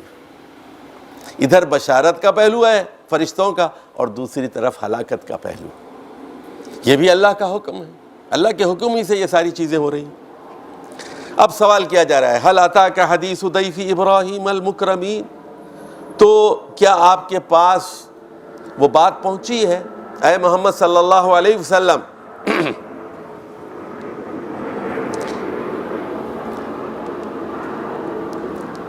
ابراہیم علیہ السلام کے معزز مہمانوں کا قصہ آپ تک پہنچا ہے؟ هل اتاک حدیث ضیف ابراہیم المکرمین اذ دخلوا علیہ فقالوا سلام، تو جب آئے حضرت ابراہیم کے پاس انہوں نے کہا سلام، آپ سلامت رہیں۔ قال سلام، حضرت ابراہیم نے بھی جواب دیا سلام۔ اچھا دیکھیے، عربی میں ایک قاعدہ ہے، نوٹ کر لیجئے، کہ دعا اور بد دعا وہ تنکیر سے شروع ہوتے ہیں، یعنی السلام کے بجائے سلام کہہ دیا، اور جس طرح ویل ہے، ویل للعقاب من النار، ویل للمطففین، ویل، اس صورت میں بھی غالباً آیا ہے کہیں ویل، آخری آیت میں ویل کا لفظ آیا ہے، ویل لکل ہمزۃ لمزہ، قوم منکرون، منکر کہتے ہیں اجنبی کو، معروف، دیکھیے 2 اصطلاحات ہیں، ایک معروف ہے، ایک منکر ہے۔ معروف کا مطلب ہے جانا، پہچانا، نون، ویل نون، اور منکر اجنبی چیز کو کہتے ہیں، اجنبی چیز کو کہتے ہیں۔ اسی لیے نحو میں بھی ہم لوگ کہتے ہیں، اس میں نکیرہ اور اس میں معرفہ ہوتا ہے نا، جیسے ہم کہتے ہیں اے مین اور دی مین، آپ کہتے ہیں الرجل کہتے ہیں یا رجلون کہتے ہیں، الرجل ایک خاص آدمی ہے، ویل نون آدمی ہے وہ۔ تو اسی طرح کہ جو چیزیں، لکھ لیجئے نکتہ، فطرت کے عین مطابق ہوں ان کو معروفات کہتے ہیں. جیسے نماز پڑھنا ہے، توحید ہے، سچ بولنا ہے، یہ ساری چیزیں کیا، ترس کھانا ہے، رحم کرنا ہے، یہ کیا چیزیں، یہ سب معروفات ہیں. اور منکر کیا ہے، ظلم کرنا، لوگوں کو ستانا، تکلیف دینا، یہ فطرت کے خلاف ہے. فطرت ان سے اجنبیت محسوس کرتی. تو یہ معروف و منکر دو مشہور اصطلاحیں ہیں قرآن مجید کی، اور اسلام کی معروف اصطلاحیں ہیں یہ، معروف اور منکر. تو یہاں قوم منکرون، اجنبی لوگوں تم بھی سلامت رہو. فراغ الی اہلہ فجاء بعجل سمین. اب یہ حضرت ابراہیم کی مہمانی کا تذکرہ ہو رہا ہے. دیکھیے ایسی، کیونکہ وہ نہیں جانتے تھے، اجنبی لوگ تھے، وہ سمجھ گئے کہ کوئی دوسرے شہر کے لوگ ہیں، ہمارے شہر کے لوگ نہیں ہیں. اور انہوں نے کہا کہ یہ تو بھوکے آئے ہوں گے بیچارے، پانی اور کھانا ان کو. وہ گئے اور جلدی سے بھونا ہوا بچڑا اور چربی والا سمین وہ بھون کر لے آئے. بعجل سمین فقربہ الیہ، اور اس کے بعد وہ گوشت کو ان کے آگے بڑھایا. لیجئے. قال الا تأکلون، اور کہا کہ بھئی آپ لوگ کھا نہیں رہے ہیں، کھائیے نا، میں آپ کے لیے. دیکھیے مہمانی، یاد رکھیے حدیث میں آتا ہے من کان یؤمن باللہ والیوم الآخر فلیکرم ضیفہ. جو اللہ اور قیامت کے دن پر ایمان رکھتا ہے وہ مہمان کی عزت افزائی کرے. مہمان کو، سنیے، بوٹی دی جائے اور خود دال پہ گزارا کیا جائے. مہمان کو اچھا بستر دیا جائے اور خود جو ہے پرانے بستر پہ آپ سو جائیں. مہمان کو راحت پہنچانا یہ ایک بیسک کوالٹی ہے. اگر یہ چیزیں آپ کے اندر نہیں ہیں، اس کا مطلب یہ ہے کہ آپ کی شخصیت میں کوئی نہ کوئی خلا موجود ہے. اچھی سے اچھی چیز گھر کے اندر جو بھی چیز ہو وہ لے آئیں. ایک ہمارے دوست تھے، شاید آپ جانتے ہو، یہاں جدہ میں پہلے، ڈاکٹر منصور علی، بہت ہی اللہ کے ولی تھے، بہت ہی ولی اللہ آدمی تھے. تو ایک جی جدہ کے ناظم تھے وہ، یہ 80 کی بات کر رہا ہوں، 80-85 میں جب میاں صاحب امیر ہوا کرتے تھے. میں بھی اس زمانے میں 80 سے 90 تک میں یہاں ہی تھا جدہ میں. تو میں ایک بار ان کے گھر گیا تو وہ کہنے لگے میری بیوی تو کراچی گئی ہوئی ہے، تو لیکن ان کی عادت تھی کھلائے بغیر نہیں بھیجتے تھے، اور جو بھی ہے چاول ہے، روٹی ہے، دال ہے، جو بھی ہے لے آتے تھے گھر کے اندر. اچھا وہ پورے گھر کی تلاشی لینے لگے، اور ظاہر ہے کہ ان کو کچن کا کچھ پتہ بھی نہیں تھا. یہ ڈبہ کھول کے دیکھ رہے ہیں، وہ ڈبہ کھول کے دیکھ رہے ہیں. وہ کہتے ہیں کہ یہاں سے کچھ بادام مل گئے، یہاں سے کچھ کھجوریں مل گئی ہے، یہاں سے کچھ پھلی مونگ پھلی مل گئی ہے، اور یہاں سے کچھ وہ مل گئی ہے. یعنی وہ اتنے بیتاب تھے، اللہ ان کو اعلیٰ درجات نصیب فرمائے. تو یہ مہمانی کی جو صفت ہے بہت بڑی صفت ہے یہ، یعنی ابراہیم علیہ السلام کا اس لیے خاص طور پر یہاں پر ذکر کیا. فَأَوْجَسَ مِنْهُمْ خِيفَةً قَالُوا لَا تَخَفْ. اور دیکھا کہ وہ نہیں کھا رہے ہیں تو پھر انہوں نے محسوس کر لیا کہ یہ فرشتے ہیں، اور انہوں نے اپنے دل میں خوف محسوس کیا. فرشتوں نے کہا لا تخف، گھبرائیے نہیں. وَبَشَّرُوهُ بِغُلَامٍ عَلِيمٍ، کہا کہ ایک بیٹا پیدا ہوگا، علیم ہوگا، صاحب علم ہوگا. حضرت اسحاق کی بشارت، پیغمبر ہوگا، علیم، غلام علیم. فَأَقْبَلَتِ امْرَأَتُهُ فِي سَرَّةٍ فَسَكَّتْ وَجْهَهَا. اب یہ باتیں ہو رہی ہیں تو عورتوں کی عادت ہوتی ہے نا کہ بھئی نئے لوگ آئے ہیں، اتنی مہمانی ہو رہی ہے، کون ہے. وہ دروازے میں کھڑے کے دیکھتی رہتی ہیں، سنتی رہتی کیا باتیں ہو رہی ہیں، لڑائی جھگڑا ہو رہا ہے، کیا ہو رہا ہے. وہ دروازے میں کھڑی ہوئی تھی، وہ ایک دم سامنے آ گئی. جب ان کو اطلاع مل گئی کہ لڑکا ہونے والا ہے تو وہ آ گئیں اور کہنے لگیں فی سرۃ فسکت وجہا. تو حیرت کے عالم میں انہوں نے اپنا منہ پیٹ لیا، چہرے کے اوپر ایسے مار لیا انہوں نے، جیسے عورتیں کرتی ہائے.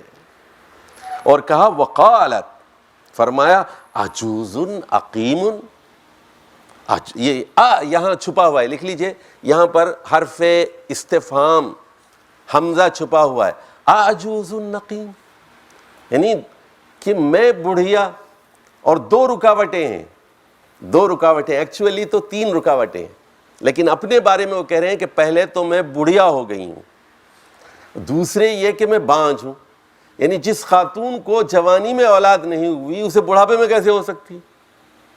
عجوز بھی ہے اور عقیم بھی، عجوز النقیم۔ قالوا کذالک، اب یہ فرشتے حضرت ابراہیم سے ایسے بات کر رہے تھے، فوراً انہوں نے اس طرف رخ کر لیا، کس کی طرف؟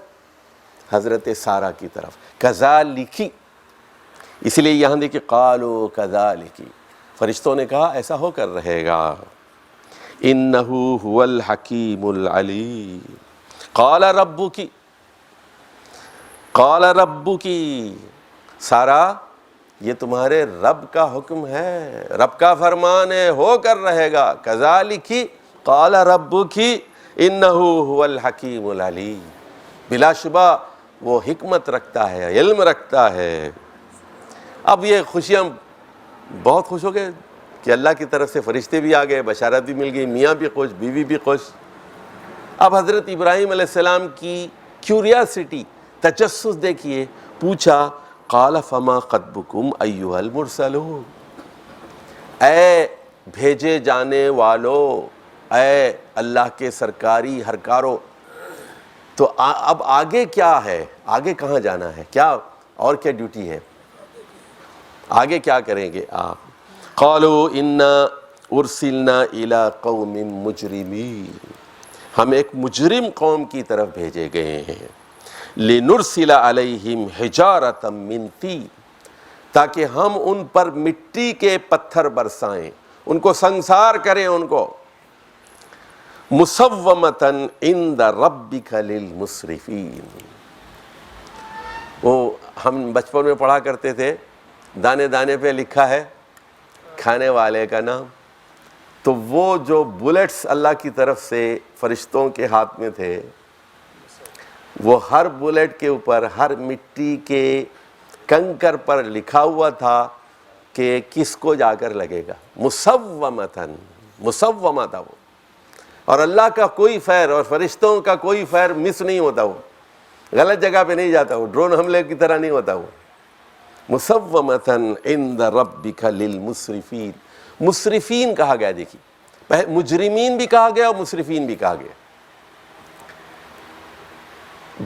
یعنی دیکھیے ہومو سیکشولیٹی کے بانی یہ لوگ تھے، یہ دو بستیاں تھیں بحر مردار کے پاس، ایک عمورہ کی اور ایک سدوم کی، تو سڈوم، اسی سے ساڈمی کا لفظ آیا ہے انگریزی میں، ساڈمی، سدوم اور عمورہ کی دو بستیاں تھیں، اور یہ پہلے لوگ تھے روئے زمین پر جنہوں نے یہ کام شروع کیے، اور وہ کہتے تھے کہ ہمیں عورتیں نہیں چاہیے۔ ہمیں حضرت لوط علیہ السلام نے التماس کیا اور کہا کہ یہ میری بیٹیاں ہیں، ہؤلاء بناتی، میں ان سے تمہارا نکاح کر دیتا ہوں۔ انہوں نے کہا کہ آپ کو معلوم ہے کہ ہمیں عورتوں کی خواہش نہیں، ہمیں مرد چاہیے ہمیں۔ تو یہ حد سے گزری ہوئی قوم تھی جو حلال کی موجودگی میں حرام کی طرف توجہ دیتی، حلال کی موجودگی میں حرام کی طرف۔ دیکھیے ایک نقطہ ذہن میں رکھ لیجئے، اللہ نے کوئی چیز حرام نہیں کی جب تک کہ اس کے 1000 حلال متبادل نہ دیے ہوں۔ جیسے کتنی چیزیں حلال ہیں آپ کے لیے، مرغی بھی اور ہرن بھی اور باراسنگا بھی اور گائے بھی اور مچھلی بھی، اور کتنے جانور آپ کے لیے سارے جو ہے، بکریاں اور بھیڑ، اور صرف حرام کے سور ہی تو ہے یا درندے ہیں آپ کے لیے۔ تو حلال بہت لامحدود ہے اور حرام کیا ہے؟ بہت محدود ہے۔ اور ایک قاعدہ یہ ہے کہ جس کے بارے میں شریعت خاموش ہے وہ کیا ہے؟ حلال، مباح ہے۔ جس کے بارے میں شریعت خاموش ہے سوال مت کیجیے، حرام کے لیے دلیل چاہیے، حلال کے لیے دلیل نہیں چاہیے۔ اگر آپ پوچھیں گے پالک حلال ہے، کوئی دلیل کی ضرورت ہی نہیں. گاجر حلال ہے، مٹر کی بتاؤ، مٹر کی حدیث بتاؤ مجھے، کیلے کی بتاؤ، آم کی بتاؤ، مالٹے کی بتاؤ. کینوں کا ذکر نہیں ہوا حدیث میں. اور یعنی ما وراء ذالک، اس کے علاوہ جو ساری چیزیں سب حلال ہیں. خلق ما فی الارض خلق لکم ما فی الارض جمیعا، زمین میں جتنی چیزیں ہیں وہ سب آپ کے لیے پیدا کی. خلق لکم، آپ کے لیے لکم، لکا نہیں ہے، ایک آدمی کے لیے دنیا نہیں پیدا کی گئی بلکہ آپ سب کے لیے پیدا کی گئی. سخر لکم ما فی السماوات و ما فی الارض لنرسل علیہم حجارۃ من طین مسومۃ عند ربک للمسرفین فاخرجنا من کان فیہا من المؤمنین. پھر ہم نے جو مومنین تھے ان کو وہاں سے نکال لیا. فما وجدنا فیہا غیر بیت من المسلمین، لیکن اس بستی میں، فیہا کا مطلب یہاں ہے، لکھ لیجئے، فی قریۃ، اس بستی میں. تو اس طرح کی چیزیں چھپی ہوئی ہوتی ہیں، اس کا آپ کو اندازہ ہونا چاہیے. غیر بیت من المسلمین، وہاں مسلمانوں کا صرف ایک ہی گھر تھا. وَتَرَكْنَا فِيهَا آیَةً لِلَّذِينَ يَخَافُونَ الْعَذَابَ الْأَلِيمَ. تو ہم نے پھر اس کو ایک عبرت کا مرقع بنا کر رکھ دیا بعد میں آنے والوں کے لیے جو اللہ کے دردناک عذاب سے ڈرتے ہیں. لیکن دنیا نہیں ڈرتی، اور ہومو سیکچویلٹی میں دن بدن اضافہ ہوتا جا رہا ہے، اور یہ بلا پھیلتی جا رہی ہے دنیا کے اندر، اور حکومتیں اس کو تحفظ دے رہی ہیں. آسٹریلیا کی پارلیمنٹ نے اس کو پاس کر لیا، امریکا کی سپریم کورٹ نے اس کو کر دیا، کینیڈا میں اس کی جو ہے بات ہو رہی ہے، اور یورپ میں بھی تقریباً یعنی 1.5% سے لے کے 2% تک، یعنی تمام مغربی ممالک کا ڈیٹا یہی کہتا ہے کہ اتنے لوگ جو ہیں وہ LGBT میں ہیں، لیسبینس میں بھی ہے، گیس بھی ہیں، اور بائی سیکشول بھی، اور ساری. وفی موسیٰ، سنیے ادھر دیکھیے، اب آیت نمبر 38 پہ جا رہے ہیں. وفی موسیٰ، ادھر دیکھیے، وفی موسیٰ، بس دیکھیے یہ قرآن کی بلاغت ہے، ایجاز ہے، بہت شارٹ. اور موسیٰ میں، لیکن اگر اس بات کو کھولیں، وفی قصۃ موسیٰ آیات الجزاء للموقنین، اس کو جوڑیے کس سے؟ آیت نمبر 20 سے. آیت نمبر 20 میں کیا تھا؟ وفی الارض آیات للموقنین تھا نا. اور موسیٰ علیہ السلام کے قصے میں بھی جزا اور سزا کے دلائل موجود ہیں یقین کرنے والوں کے لیے. اس کو میں نے کھولا ہے، میری جو کتاب ہے قرآنی صورتوں کا نظم جلی، اس کو دیکھ لیجئے، وہاں میں نے اس بات کو کھول دیا ہے.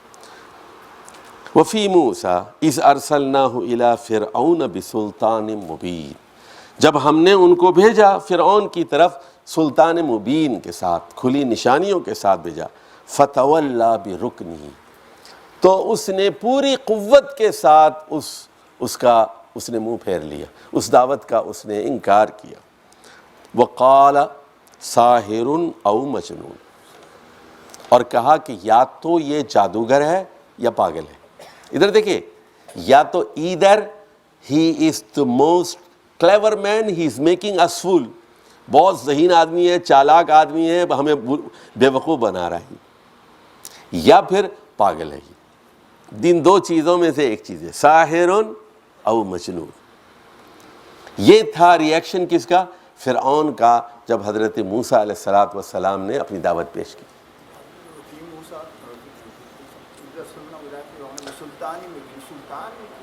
سلطان کا لفظ جو ہے کئی معنوں میں استعمال ہوتا ہے، یہاں سلطان سے مراد ہے معجزات. آیت کا لفظ بھی کبھی معجزات کے لیے استعمال ہوتا ہے، اور سلطان جو ہے اصل میں حکومت کے لیے بھی آتا ہے، سند کے لیے بھی آتا ہے سلطان، اور زور کے لیے بھی آتا ہے. جیسے اللہ نے کہا کہ ابلیس سے کہا کہ میرے خاص بندوں پر تیرا سلطان نہیں چلے گا، تیرا زور نہیں چلے گا. تو سلطان سلسلے کئی معنی میں، سلطان تو اصل میں سلطہ ہے، سلطہ سے ہے، یعنی غلبہ اور تسلط اور ڈومیننس، اسی سے پھر یہ امیر اور سلطان اور بادشاہ کے معنی میں لفظ آتا ہے. کیا ہوا؟ فَأَخَذْنَاهُ، چنانچہ ہم نے اس کو پکڑ لیا، فَأَخَذْنَاهُ، ہم نے فرعون کو پکڑ لیا، وَجُنُودَهُ، اور اس کی ساری فوج کو پکڑ لیا، پوری آرمی غرق ہوگی۔ دیکھیے وَأَغْرَقْنَا آلَ فِرْعَوْنَ وَأَنْتُمْ تَنظُرُونَ، آلَ فرعون کا مطلب کیا ہے؟ لکھ لیجئے کاپی میں، وَأَغْرَقْنَا آلَ فِرْعَوْنَ۔ ہاں بھائی اقبال بھائی، کیا مطلب ہے آلَ فرعون؟ جنود فرعون۔ لفظ بدلتے ہیں، مفہوم پر آپ کی نگاہوں نے، وہ فرعون کے بچے نہیں تھے وہاں، چھوٹے بچے وہاں، پوری آرمی جا رہی تھی نا، یعنی سینٹرل ایجپٹ سے اس طرف سینائی کی طرف یہ بنی اسرائیل کو لے کے گئے، اور ادھر سے آرمی کی جو ہے بٹالینز، ایک کی قیادت جو ہے حامان کر رہا تھا اور دوسری بٹالین کی خود فرعون کر رہا تھا، تو 2 بٹالین فوج تھی، آرمی جا رہی تھی، پوری 2 آرمی جو ہے فوج وہ غرق ہوئی۔ تو وہ فرمایا گیا فَأَخَذْنَاهُ، ہم نے اس کو بھی پکڑ لیا، وَجُنُودَهُ فَنَبَذْنَاهُمْ فِي الْيَمِّ، اور ہم نے اٹھا کر اس کو موجوں کے حوالے کر دیا، وَهُوَ مُلِيمٌ، یہاں تک کہ وہ ملامت زدہ ہو کر رہ گیا۔ وَفِي عَادٍ، یہاں سے اب نئی بات شروع ہو رہی ہے، اس کو کھولیں گے تو کیا ہوگا؟ وَفِي قِصَّةِ عَادٍ آیات الجزاء للموقنین، وفی قصۃ عاد۔ عاد کا زمانہ جو ہے کوئی 3000 قبل مسیح کا ہے، یہ وادی احقاف میں تھے، یہ وہ علاقہ ہے یہ جو سعودی عرب کے جنوب میں ہے، جہاں یمن، عمان اور سعودی عرب کی سلطنت یعنی سرحدیں ملتی ہیں، وادی احقاف کا یعنی جنوبی عرب کا علاقہ ہے عاد کا۔ اور یہ لوگ سپر پاور تھے، بڑی عالیشان عمارتیں بناتے تھے، اور سینہ ٹھوک کے کہتے تھے من اشد منا قوتاً، ہم سے بڑی کوئی طاقت نہیں۔ وَإِذَا بَطَشْتُمْ جَبَّارِينَ، تو یہ جب ہاتھ ڈالتے تھے تو جابر بن کے ہاتھ ڈالتے تھے، ادھر گئے عورتیں اٹھا کے لے گئے، ادھر سے مویشی اٹھا کے لے کے آ گئے، ادھر عمان کی طرف چلے گئے، ادھر جو ہے سعودی عرب کے اندر آ گئے، ادھر یمن کے اوپر چلے گئے۔ تو یہ تھے بڑے غنڈے تھے، وہ انٹرنیشنل غنڈے سن تھے وہ، جس طرح آج کل آپ دیکھتے ہیں تو نام بدل جاتے ہیں، لوگ وہی ہیں، کردار وہی ہیں۔ تو یہ بڑی ظالم قوم تھی، یہ ظالم قوم تھی۔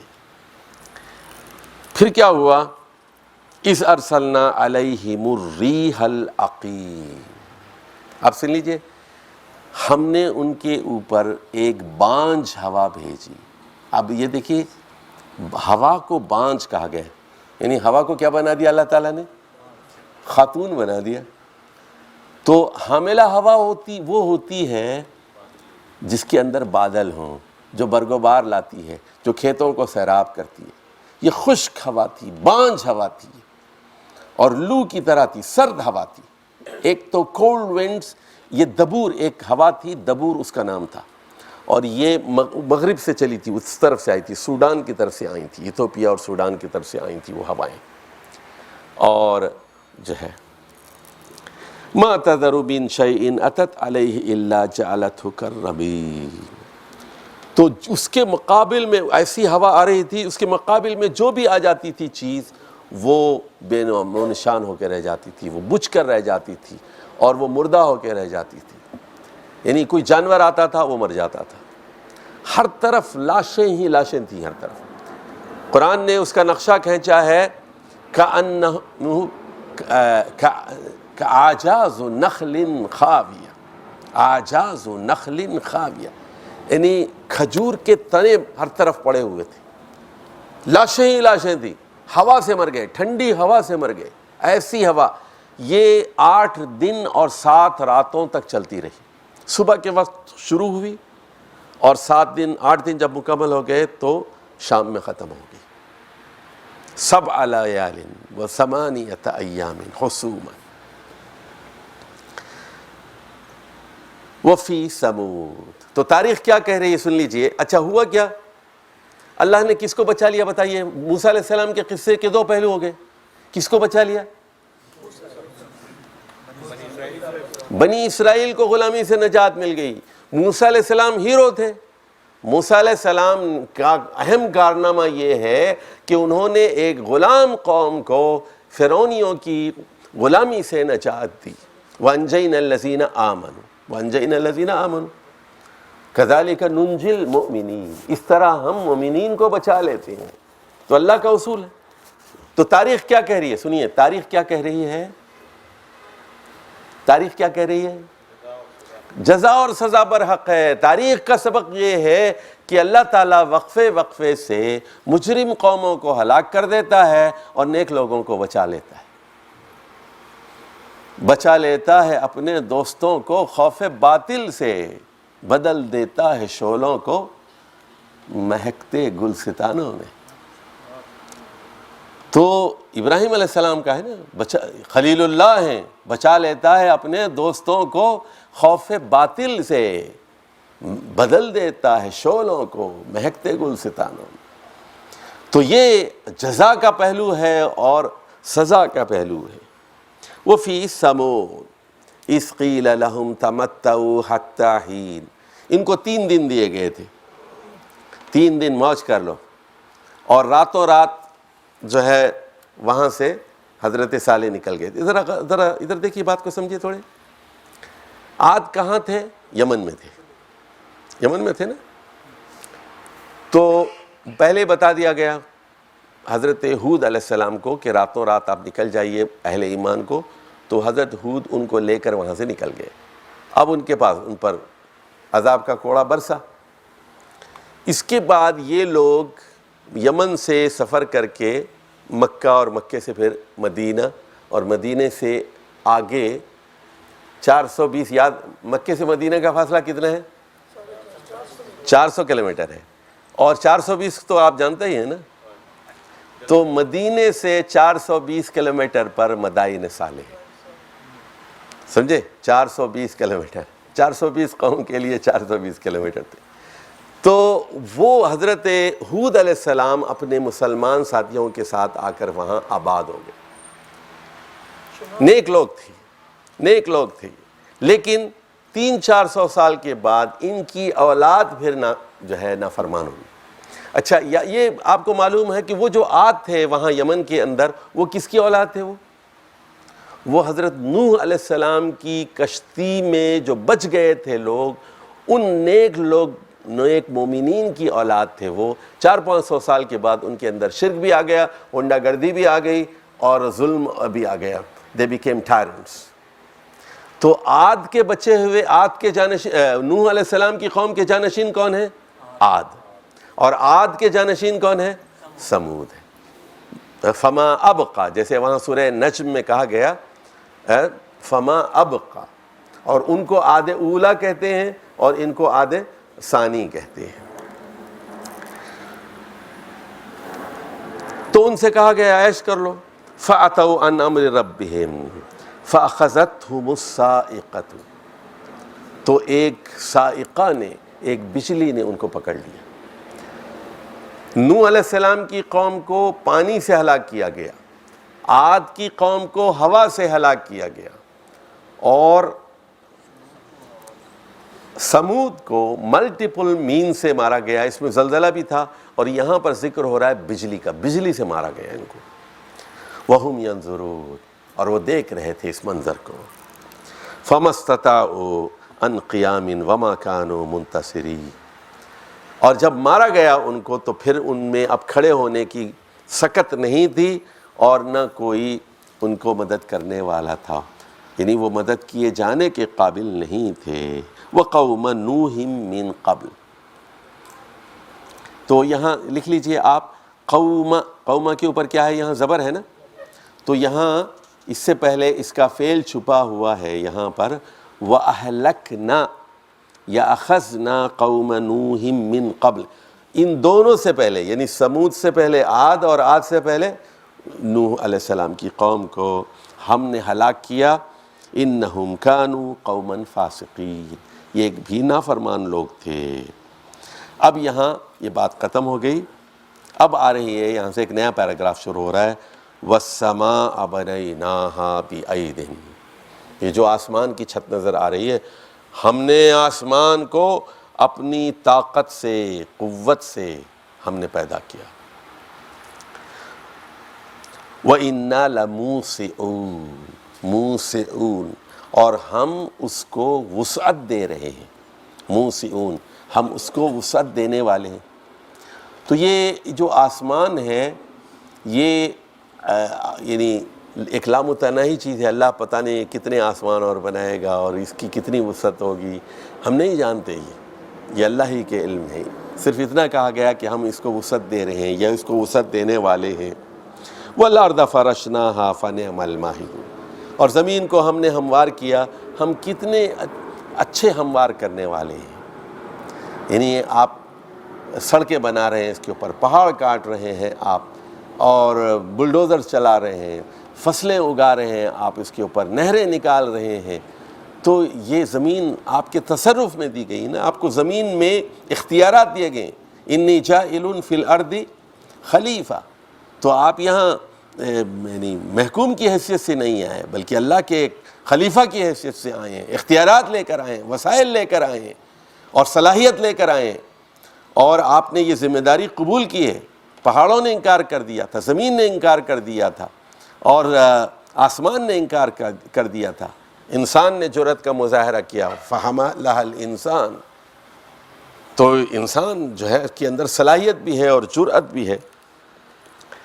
وَمِن كُلِّ شَيْءٍ خَلَقْنَا زَوْجَيْنِ لَعَلَّكُمْ تَذَكَّرُونَ۔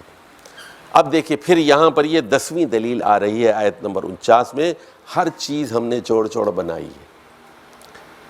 پودوں کے اندر نر مادہ ہے، جانوروں کے اندر نر مادہ ہے، پرندوں کے اندر ہے، مچھلیوں کی، آپ دیکھیے کہ ہر چیز جوڑ جوڑ ہے کائنات کی۔ آپ کیمسٹری پڑھتے ہیں، اگر فرض کیجئے یا بایو کیمسٹری پڑھتے ہیں، تو یہ پازیٹیوز اور نیگیٹیوز، اور ایک دوسرے سے لوگ جو ہے نا وہ ایلیمنٹس ایک دوسرے کی طرف کھنچتے ہیں، ان کے اندر اٹریکشن ہوتی ہے، ایک دوسرے سے ریپل کرتے ہیں، تو یہ سب چیزیں کیا ہیں؟ پلس اور مائنس کے ساتھ، یہ سب چیز کیا ہے؟ یہ جوڑ جوڑ ہے۔ اچھا، وہاں آپ کو یاد ہوگا سورہ یاسین میں کیا کہا گیا؟ جی، سبحان الذی، تو خلق الازواج کلہا، تو سبحان کیوں کہا گیا؟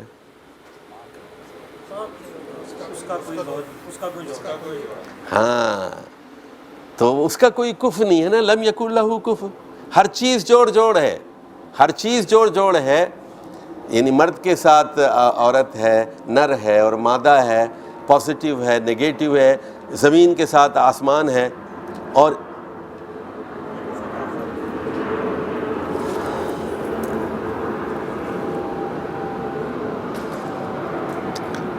زمین کے ساتھ آسمان ہے، اور یاد رکھیے کہ اس دنیا کے ساتھ بھی کیا ہے؟ آخرت ہے۔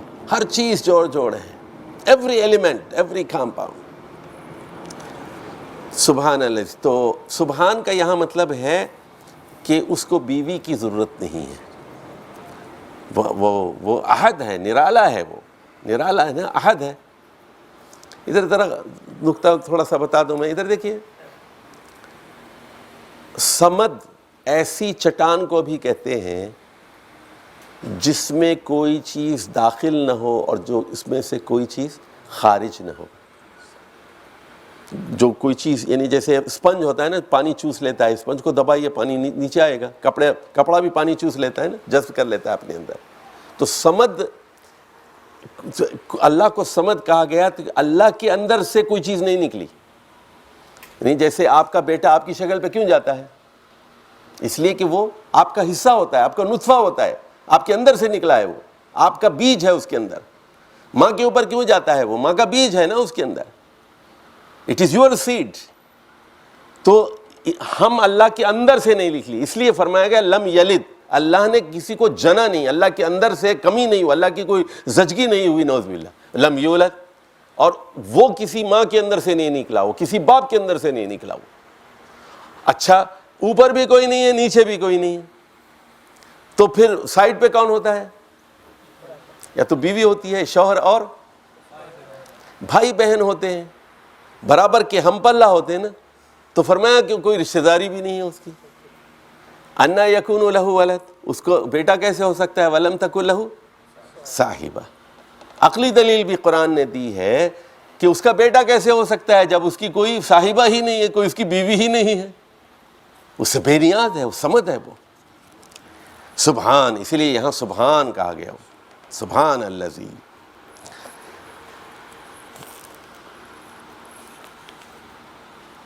فَفِرُّوا إِلَى اللَّهِ. فا جو ہے یہاں پر یہ کنکلوڈنگ فا ہے کہ چونکہ ہم نے آسمان کو پوری اپنی طاقت سے پیدا کیا ہے اور اس کو وسعت دے رہے ہیں یا دینے والے ہیں, اور زمین کو ہم نے پھیلا دیا ہے, اسباب ربوبیت فراہم کر دیے ہیں, اور ہر چیز یہ جوڑ جوڑ کیوں پیدا کی؟ تاکہ پروڈکشن ہوتا رہے. دیکھیے آپ فیملی پلاننگ کرتے ہیں نا, اگر بکریاں فیملی پلاننگ کرنا شروع کر دیں تو کیا ہوگا؟ حج میں جانوروں کی کمی ہو جائے گی. اونٹ اگر فیملی پلاننگ کرتے ہیں, کبھی بیل کرتے ہیں, آپ 20 لاکھ حاجی آتے ہیں, 25 لاکھ حاجی آتے ہیں, اتنے جانور ذبح کر دیتے ہیں. پوری دنیا میں 1 ارب کے قریب قربانیاں ہوتی ہیں. کبھی ہوتی ہے کبھی مچھلیوں نے جو ہے فیملی پلاننگ کی ہے. یہ حضرت انسان ہی ہے خود غرض, 2 یا 2 سے زیادہ نہیں, بس. کیوں کہ وہ شریک ہو جائیں گے, ہمارے کھانے میں شریک ہو جائیں گے. ہم ان کو جو ہے یہ نہیں کر سکتے, نہیں پال سکتے. ہم ایک کمرہ ان کے لیے, ہر بچے کے لیے الگ باتھ روم ہو, اٹیچ باتھ روم ہو ہر بچے کے لیے. یہ سارا بھوت ہمارے اندر سمایا ہوا ہے نا, یہ ساری مغربی تصورات اور مالتھس کی تھیوری یہ سب سمائی ہوئی ہے نا ہمارے اندر.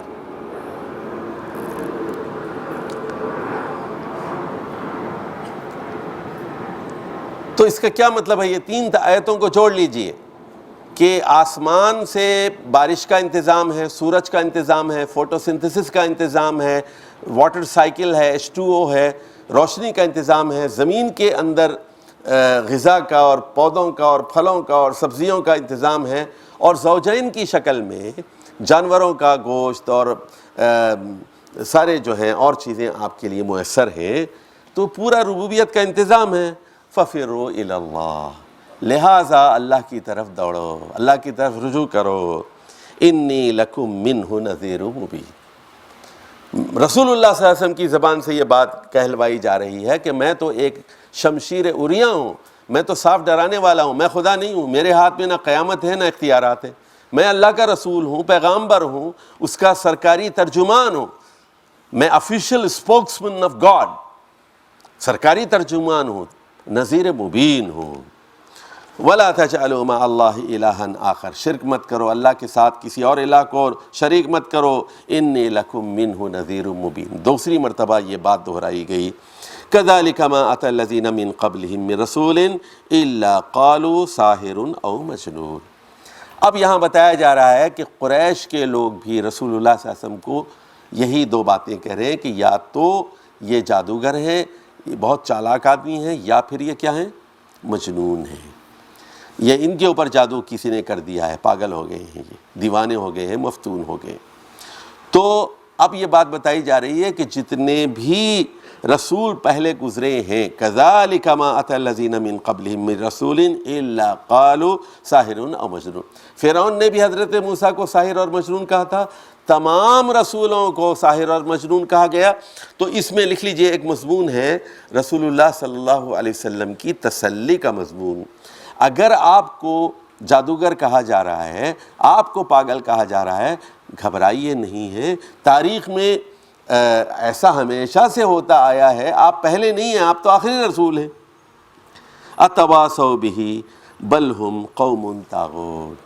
کیا ان لوگوں نے یعنی ایک سمجھوتا کر لیا ہے کہ سب کو ایک ہی بات کہنی ہے, ایک ہی اعتراض کرنا ہے؟ تو ہر زمانے کے لوگ ایک جیسے ہی ہوتے ہیں. تمام منکرین خدا ایک جیسے ہوتے ہیں ہر زمانے کے, اور تمام منکرین آخرت ایک جیسے ہوتے ہیں. بلکہ صحیح بات یہ ہے کہ یہ سرکش لوگ ہیں, اور سرکشی کیا ہے ان کی؟ اللہ کو نہ ماننا اور آخرت کو نہ ماننا, یہ ہے سرکشی. طاغون ہے یہ. فَتَوَلَّ عَنْهُمْ فَمَا أَنْتَ بِمَلُومٍ. یہ تسلی کا مضمون ہے, ان سے آپ درگزر کیجئے, آپ قابل ملامت نہیں ہیں. سنیے, یہ لکھ لیجئے مضمون. اے محمد صلی اللہ علیہ وسلم آپ قابل ملامت نہیں ہیں، you are doing a wonderful job, بہت اچھا کام کر رہے ہیں، آپ ہر ڈیرے پہ جا رہے ہیں، یعنی ذوالمجاز کے اوقاس کے بازار میں جا رہے ہیں، مینا کے پاس جو میلہ لگتا ہے اس میں جا رہے ہیں، اطراف و اکناف کی بستیوں میں جا رہے ہیں، طائف کا دورہ کر رہے ہیں، کوئی بستی کوئی قبیلہ، حج کے موقع پر جو قبائل آ رہے ہیں ایک ایک قبیلے کے پاس جا کر آپ ملاقات کر رہے ہیں، عمرے کے لیے جو لوگ آ رہے ہیں ان سے ملاقات کر رہے ہیں، آپ قابل ملامت نہیں ہیں، وہ طاغون ہیں، وہ برے ہیں، وہ برے ہیں۔ وَذَكِّرْ فَإِنَّ الذِّكْرَىٰ تَنفَعُ الْمُؤْمِنِينَ، تو آپ یاد دہانی کیجئے، یاد دہانی کس کی؟ توحید کی اور آخرت کی یاد دہانی کیجئے۔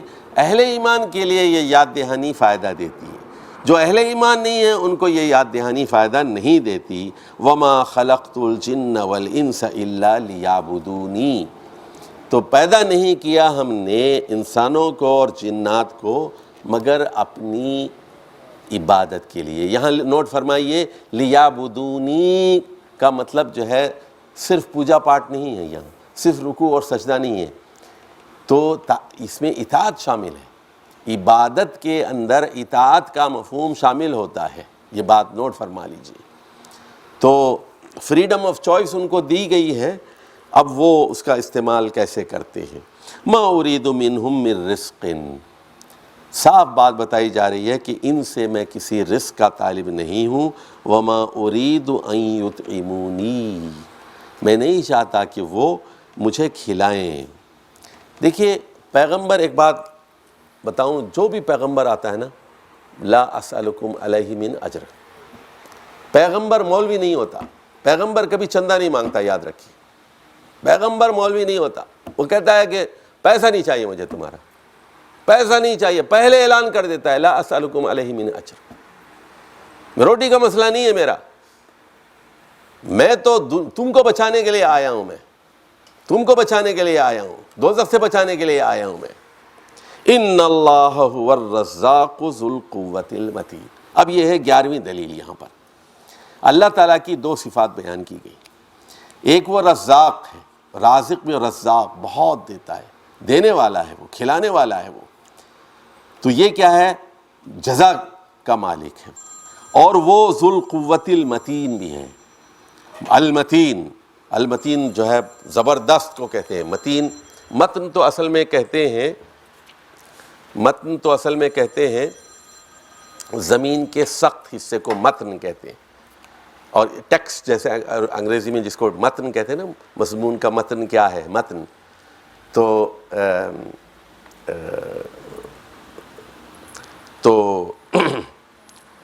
متین کا مطلب تگڑا، یعنی طاقتور، زبردست، زور آور۔ تو اللہ تعالیٰ یہاں مطلب یہ ہے کہ سزا دینے پر بھی وہ قادر ہے، ذو القوہ ہے، قوت والا ہے، کمزور نہیں ہے، یعنی دوزخ میں ڈالنے پر وہ قادر ہے، وہ جنت میں جو ہے آپ کو انعامات دینے کی صلاحیت بھی رکھتا ہے اور سزا دوزخ میں دینے کی بھی رکھتا ہے۔ فَإِنَّ لِلَّذِينَ ظَلَمُوا ذَنُوبًا مِثْلَ ذَنُوبِ أَصْحَابِهِمْ فَلَا يَسْتَعْجِلُونَ، ذنوب، ذال کے اوپر جو ہے زبر ہے، ذنوب تو کہتے ہیں ڈول کو، ایک ہوتا ہے ذنوب، گناہوں کو، ذنب کی جمع ہے ذنوب پیش کے ساتھ، اور یہ زبر کے ساتھ ہے، ڈول کو کہتے ہیں۔ تو ڈول کا یہ ہوتا ہے جتنا بڑا ڈول ہوگا نا اتنا زیادہ پانی آئے گا، اگر کنویں میں 1 لیٹر کا ڈول ڈالیے تو 1 لیٹر پانی آئے گا، 2 لیٹر کا ڈالیں گے تو 2، تو یعنی مطلب ذنوب کا یہاں استعارہ اس لیے استعمال کیا گیا ہے جیسا آپ کریں گے ویسا بھریں گے۔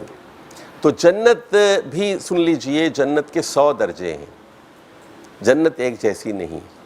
اب یہاں پر فرض کیجئے 50-60 لوگ ہیں، اگر یہ سارے لوگ ایک ہی جنت میں جائیں گے تو یہ انصاف کے مطابق نہیں ہے، اس میں کچھ تہجد گزار ہیں، کچھ جو ہے تہجد نہیں پڑھتے، تو ایک تو نہیں ہے، کچھ لوگ زیادہ وقت دیتے ہیں، کچھ لوگ کم وقت دیتے ہیں، کچھ لوگ جو ہے زیادہ تبلیغ کرتے ہیں، کچھ نہیں کرتے، کچھ لوگ زیادہ پیسے دیتے ہیں، زیادہ قربانی دیتے ہیں، کچھ لوگ 1% دیتے ہیں تنخواہ کا، کچھ 2% دیتے ہیں، کچھ 5% دیتے ہیں، کچھ 10% دیتے ہیں، لوگ برابر نہیں ہیں، لوگ برابر نہیں ہیں، تو ان لوگوں کو ایک جنت میں نہیں رکھا جائے گا، اس لیے جنت کے 100 درجے ہیں، اور سب سے اونچی جو جنت ہے وہ جنت الفردوس۔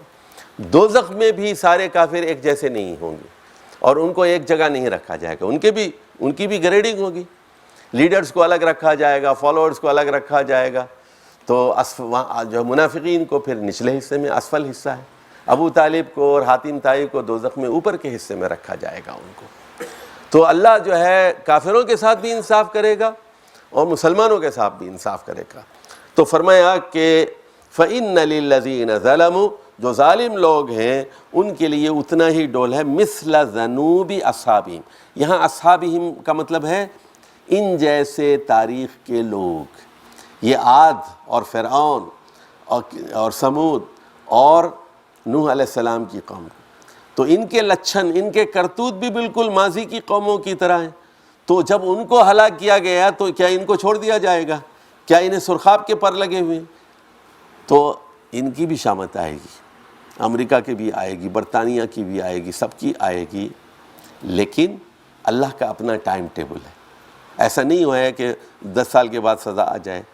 تو یہ حضرت نوح علیہ السلام کے بعد کوئی 500 سال کے بعد عاد کو ہلاک کیا گیا، اس کے کوئی 500 سال کے بعد سمود کو ہلاک کیا گیا، اور اس کے کوئی 800 سال کے بعد لوط علیہ السلام کی قوم کو ہلاک کیا گیا، اس کے کوئی 700-800 سال کے بعد لوط علیہ السلام کی قوم، شعیب علیہ السلام کی قوم کو ہلاک کیا گیا. تو اللہ کا اپنا ٹائم ٹیبل ہے. فَلَا يَسْتَعْجِلُونِي، تو یہ لوگ جلدی نہ کریں.